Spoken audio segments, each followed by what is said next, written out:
P T I کے chairman barrister گوہر کہتے ہیں کہ سنی اتحاد کونسل سے اتحاد درست فیصلہ تھا جس پر قائم ہے. تمام حالات کا ذمہ دار الیکشن کمیشن ہے. اس نے شفاف انتخابات کا حلف اٹھایا لیکن ہمیں پلینگ فیلڈ ہی نہیں ملی. ہم آئندہ بائیکاٹ نہیں کریں گے نہ ہی استعفیٰ دیں گے. ہم بھرپور پارلیمانی سیاست کریں گے.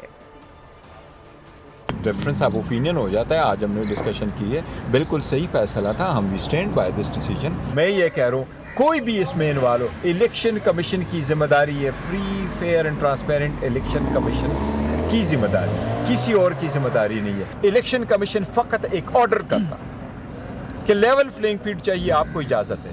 پھر کوئی اور ہمیں روکتا تو پھر میں کہتا یہ آپ کی ذمہ داری الیکشن کمیشن نے ہمیں دی. ہم بالکل قانونی پالیٹکس کریں گے. ہم اپنے جو حکومت جو اپوزیشن کا ایک رول ہے اسی کے مطابق اپنا رول پلے کریں گے. حکومت کو اکاؤنٹیبل کریں گے, عوام کی فلاح بہبود کے لیے کام کریں گے, پارلیمنٹری پالیٹکس کریں گے, بوائے کاٹ نہیں کریں گے, ریزائن نہیں کریں گے.